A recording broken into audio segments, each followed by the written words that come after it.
ಬಹಳಷ್ಟು ಜನರು ಕಷ್ಟಪಟ್ಟು ದುಡಿಯುತ್ತಾರೆ, ಪೂಜೆ ಪಾಠ ಮಾಡುತ್ತಾರೆ. ಆದರೂ ಅವರಿಗೆ ಒಳ್ಳೆಯ ದಿನಗಳು ಬರುವುದಿಲ್ಲ. ಮನೆಯಲ್ಲಿ ಶಾಂತಿ ನೆಮ್ಮದಿ ಇರುವುದಿಲ್ಲ. ಹಣ ಬಂದ ತಕ್ಷಣ ಖರ್ಚಾಗಿ ಹೋಗುತ್ತದೆ. ಮನಸ್ಸು ಯಾವಾಗಲೂ ಕಾಡುತ್ತಿರುತ್ತದೆ.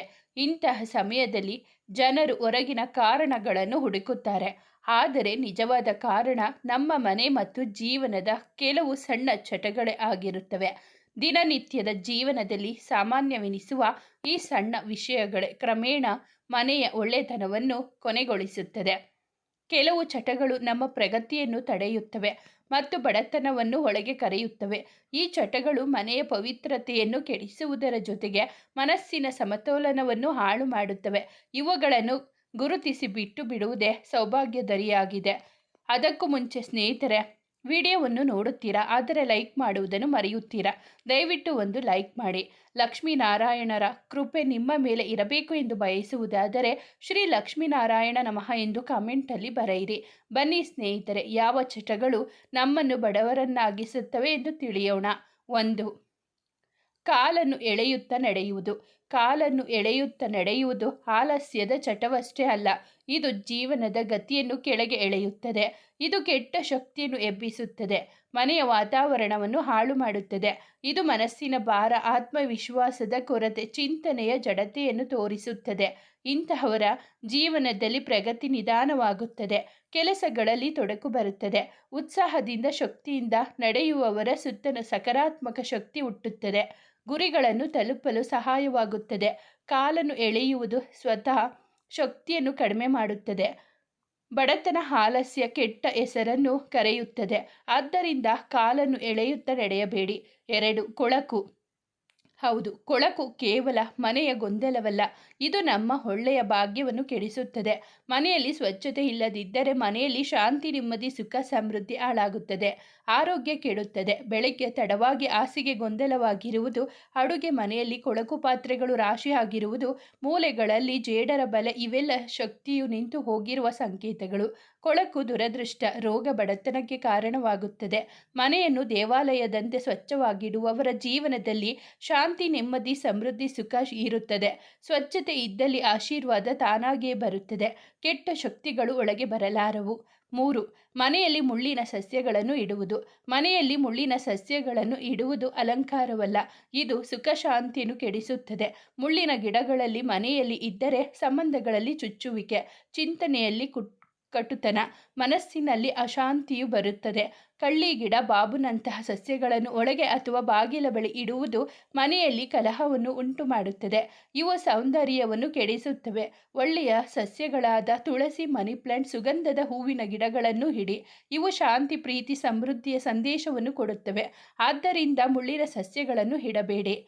4. ಹರಿದ ಬಟ್ಟೆ. ಹರಿದ ಬಟ್ಟೆ ಧರಿಸುವುದು ಬಡತನದ ಗುರುತು. ಇದು ಮನೆಯ ಶಾಂತಿಯನ್ನು ಕದಡುತ್ತದೆ.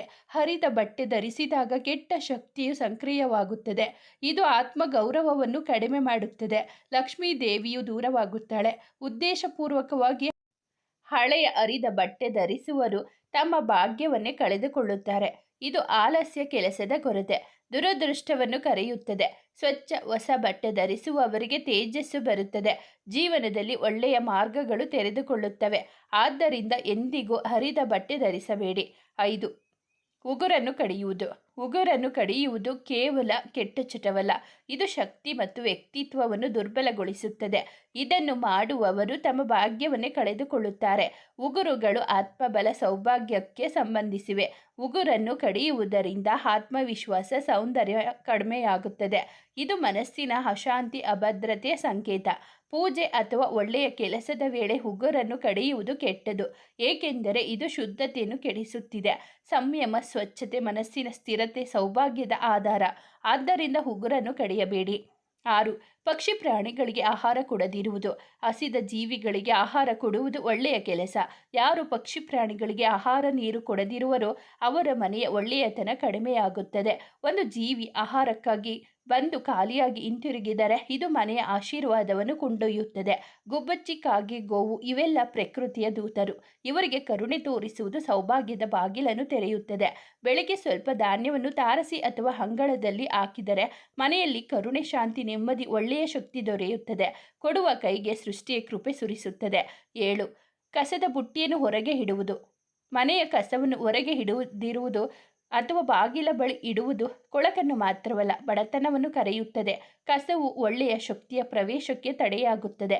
ಮನೆಯ ಒಳ್ಳೆಯತನವನ್ನು ಹೊರಗೆ ಎಸೆಯುತ್ತದೆ. ಇದು ಕೆಟ್ಟ ವಾತಾವರಣವನ್ನು ಉಂಟು ಮಾಡುತ್ತದೆ. ಲಕ್ಷ್ಮೀ ದೇವಿಯ ಪ್ರವೇಶವನ್ನು ತಡೆಯುತ್ತದೆ. ಸೂರ್ಯಾಸ್ತದ ನಂತರ ಕಸವನ್ನು ಹೊರಗೆ ತೆಗೆಯುವುದು ಕೆಟ್ಟ ಶಕುನ. ಏಕೆಂದರೆ ಸಂಜೆಯ ಶಕ್ತಿಯು ತುಂಬ ಸೂಕ್ಷ್ಮವಾಗಿರುತ್ತದೆ. ಆ ಸಮಯದ ಕಸವು ಮನೆಯ ಒಳಗೆ ಅವಕಾಶವನ್ನು ಹೊರಗೆ ಕಳುಹಿಸುತ್ತದೆ. ಕಸವನ್ನು ಮುಚ್ಚಿಟ್ಟು ಸರಿಯಾದ ಸಮಯದಲ್ಲಿ ತೆಗೆಯುವುದು ಶುಭ. ಇದು ಮನೆಯಲ್ಲಿ ಸಮೃದ್ಧಿಯ ದಾರಿಯನ್ನು ತೆರೆಯುತ್ತದೆ. 8. ಕೊಡವನ್ನು ತಪ್ಪಾದ ಜಾಗದಲ್ಲಿ ಇಡುವುದು. ಕೊಡವು ಸ್ವಚ್ಛತೆಯ ಸಾಧನವಷ್ಟೇ ಅಲ್ಲ, ಲಕ್ಷ್ಮೀ ದೇವಿಯ ಪ್ರತೀಕವೂ ಆಗಿದೆ. ಇದನ್ನು ತಪ್ಪಾದ ಜಾಗದಲ್ಲಿ ಇಟ್ಟರೆ ಮನೆಯ ಒಳೆತನವನ್ನು ಒರೆಸಬಹುದು. ಕೊಡವನ್ನು ತೆರೆದ ಜಾಗ, ಅಡಿಗೆ ಪೂಜಾ ಸ್ಥಾನ ಅಥವಾ ಬಾಗಿಲ ಬಳಿ ಇಡಬಾರದು. ಇದರಿಂದ ಒಳ್ಳೆಯ ಶಕ್ತಿಗೆ ತೊಡಕು ಬರುತ್ತದೆ, ಧನದ ಅವಮಾನವಾಗುತ್ತದೆ. ಕೊಡವಿಗೆ ಕಾಲು ತಾಕುವುದು, ತಲೆ ಕೆಳಗಾಗಿ ಇಡುವುದು, ಹಗಲಿನಲ್ಲಿ ಹೊರಗೆ ಎಸೆಯುವುದು ಕೆಟ್ಟ ಶಕುನ. ಕೊಡವನ್ನು ಮರೆಮಾಡಿ ಒಂದು ಮೂಲೆಯಲ್ಲಿ ಸಂಜೆಯ ನಂತರ ಬಳಸದೆ ಇರುವವರ ಮನೆಯಲ್ಲಿ ಶಾಂತಿ ಲಕ್ಷ್ಮಿ ಇರುತ್ತಾಳೆ. ಸಣ್ಣ ತಪ್ಪು ದೊಡ್ಡ ಸಂಕಷ್ಟಕ್ಕೆ ಕಾರಣವಾಗಬಹುದು. 9. ತಟ್ಟೆಯಲ್ಲಿ ಅನ್ನ ಬಿಡುವುದು. ಅನ್ನಪೂರ್ಣೇಶ್ವರಿಯನ್ನು ತಟ್ಟೆಯಲ್ಲಿ ಬಿಟ್ಟು ಕೈ ತೊಳೆಯಬಾರದು. ಅದನ್ನು ಗೌರವಿಸಬೇಕು. ಅರ್ಧಕ್ಕೆ ಬಿಟ್ಟರೆ ಅದು ಅನ್ನಪೂರ್ಣೇಶ್ವರಿಗೆ ಅವಮಾನ ಮಾಡಿದ ಹಾಗೆ. ಇದರಿಂದ ಭಾಗ್ಯ ಅರ್ಧಕ್ಕೆ ಮುಗಿಯುತ್ತದೆ. ಅನ್ನದಲ್ಲಿ ಅನ್ನಪೂರ್ಣೇಶ್ವರಿ ಸ್ವರೂಪವಿದೆ. ಅದನ್ನು ನಿರಾಕರಿಸಿದರೆ ಮನೆಯಲ್ಲಿ ಅನ್ನದ ಕೊರತೆ, ಅತೃಪ್ತಿ, ಬಡತನ ಬರುತ್ತದೆ. ಈ ಚಟವು ಮನಸ್ಸಿನ ಚಂಚಲತೆ, ಜೀವನದ ಅಸ್ಥಿರತೆಯನ್ನು ತೋರಿಸುತ್ತದೆ. ಆಹಾರವನ್ನು ಶ್ರದ್ಧೆ ಗೌರವದಿಂದ ತಿನ್ನುವವರಿಗೆ ಆತ್ಮದೇಹ ಎರಡಕ್ಕೂ ಒಳಿತು. ಅನ್ನವನ್ನು ಗೌರವಿಸುವವರಿಗೆ ಪ್ರಕೃತಿಯೇ ಕೃಪೆ ತೋರುತ್ತದೆ. 10. ತಟ್ಟೆಯಲ್ಲಿ ಕೈ ತೊಳೆಯುವುದು. ಊಟದ ನಂತರ ತಟ್ಟೆಯಲ್ಲಿ ಕೈ ತೊಳೆಯುವುದು ಅಸ್ವಚ್ಛ. ಇದು ಅನ್ನಪೂರ್ಣೇಶ್ವರಿಗೆ ಅವಮಾನ ಮಾಡಿದ ಹಾಗೆ. ಇದು ಅನ್ನವನ್ನು ಅಪವಿತ್ರಗೊಳಿಸುತ್ತದೆ, ಕೆಟ್ಟ ಶಕ್ತಿಯನ್ನು ಆಕರ್ಷಿಸುತ್ತದೆ, ಮನೆಯಲ್ಲಿ ಅಶುಭ್ರತೆಯನ್ನು ಹರಡುತ್ತದೆ. ಅನ್ನವನ್ನು ಅನ್ನಪೂರ್ಣೇಶ್ವರಿಯಂತೆ ಗೌರವಿಸಬೇಕು. ತಟ್ಟೆಯಲ್ಲಿ ಕೈ ತೊಳೆದರೆ ನಾವು ಅನ್ನಪೂರ್ಣೇಶ್ವರಿಗೆ ಅವಮಾನ ಮಾಡಿದಂತೆ. ಲಕ್ಷ್ಮಿ ರೂಢವಾಗುತ್ತಾಳೆ. ಮನೆಯ ಒಳ್ಳೆಯತನ ಕಡಿಮೆಯಾಗುತ್ತದೆ. ಊಟವಾದ ನಂತರ ಸರಿಯಾದ ಜಾಗದಲ್ಲಿ ಕೈ ತೊಳೆಯುವವರ ಜೀವನದಲ್ಲಿ ಸಮತೋಲನ, ಸಮೃದ್ಧಿ ಇರುತ್ತದೆ. 11. ಮುಖ್ಯ ಬಾಗಿಲ ಬಳಿ ಚಪ್ಪಲಿ ಬಿಡುವುದು. ಮುಖ್ಯ ಬಾಗಿಲು ಮನೆಯ ಮುಖ, ಒಳ್ಳೆಯ ಶಕ್ತಿಯ ಪ್ರವೇಶ ದ್ವಾರ. ಇಲ್ಲಿ ಕೊಳಕಾದ ಶೂ, ಚಪ್ಪಲಿಗಳು ಬಿಟ್ಟರೆ ಶಕ್ತಿಗಳು ಅವಮಾನಿತವಾಗಿ ಹಿಂತಿರುಗುತ್ತವೆ. ಇದು ಬಡತನ, ಕಲಹ, ರೋಗವನ್ನು ಕರೆಯುತ್ತದೆ. ಮನೆಯ ಸೌಂದರ್ಯ, ಶುದ್ಧತೆಯನ್ನು ಕೆಡಿಸುತ್ತದೆ. ಚಪ್ಪಲಿಗಳನ್ನು ವ್ಯವಸ್ಥಿತವಾಗಿ ಬಾಗಿಲಿನಿಂದ ದೂರ ಇಡುವವರ ಮನೆಯಲ್ಲಿ ಒಳ್ಳೆಯತನ, ಲಕ್ಷ್ಮಿ ಕೃಪೆ ಇರುತ್ತದೆ. ಬಾಗಿಲಲ್ಲಿ ಸ್ವಚ್ಛತೆ, ದೀಪ, ತೋರಣ ಇಡುವುದರಿಂದ ಶುಭ್ರತೆ ಬರುತ್ತದೆ. 12. ಕಾಲು ಅಲುಗಾಡಿಸುವುದು. ಕಾಲು ಅಲುಗಾಡಿಸುವುದು ಸಣ್ಣದೆನಿಸಬಹುದು, ಇದರಿಂದ ದೊಡ್ಡ ತೊಂದರೆಯಾಗುತ್ತದೆ. ನೆನಪಿಡಿ, ಇದು ಜೀವನದ ಸ್ಥಿರತೆಯನ್ನು ಕದಡುತ್ತದೆ, ಮನಸ್ಸಿನ ಚಂಚಲತೆಯನ್ನು ತೋರಿಸುತ್ತದೆ, ಲಕ್ಷ್ಮೀ ದೇವಿಯ ಅವಮಾನವೆಂದು ಭಾವಿಸಲಾಗುತ್ತದೆ. ಕಾಲು ಅಲುಗಾಡಿಸುವವರ ಧನ ಮನೆಯಿಂದ ಹೊರಗೆ ಹೋಗುತ್ತದೆ, ಖರ್ಚು ಹೆಚ್ಚಾಗುತ್ತದೆ. ಮನೆಯಲ್ಲಿ, ದೇವಸ್ಥಾನದಲ್ಲಿ ಕಾಲು ಅಲುಗಾಡಿಸುವುದು ಕೆಟ್ಟ ಶಕುನ.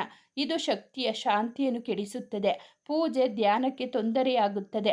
ದೇಹದ ಮೇಲೆ ನಿಯಂತ್ರಣ ಇಲ್ಲದವರಿಗೆ ಭಾಗ್ಯದ ಮೇಲೂ ನಿಯಂತ್ರಣ ಇರುವುದಿಲ್ಲ. ಆದ್ದರಿಂದ ಕಾಲು ಅಲುಗಾಡಿಸಬೇಡಿ. ಸ್ನೇಹಿತರೆ, ಇವುಗಳನ್ನು ನಮ್ಮ ಹಿರಿಯರು ನಮಗೆ ಹೇಳುತ್ತಾನೆ ಬಂದಿದ್ದಾರೆ. ಅವರು ಹೇಳಿದ್ದನ್ನು ನಾವು ಚಾಚು ತಪ್ಪದೆ ನಡೆಸಿಕೊಂಡು ಬಂದರೆ ಬಡತನದಿಂದ ದೂರವಾಗಬಹುದು. ಈ ಮಾಹಿತಿ ನಿಮಗೆ ಇಷ್ಟವಾಗಿದ್ದರೆ ದಯವಿಟ್ಟು ಒಂದು ಲೈಕ್ ಮಾಡಿ, ನಮ್ಮ ಚಾನಲನ್ನು ಸಬ್ಸ್ಕ್ರೈಬ್ ಆಗಿ, ಪಕ್ಕದಲ್ಲಿರುವ ಬೆಲ್ ಬಟನ್ ಕ್ಲಿಕ್ ಮಾಡಿ. ಮುಂದಿನ ವಿಡಿಯೋದಲ್ಲಿ ಭೇಟಿಯಾಗೋಣ. ಧನ್ಯವಾದಗಳು.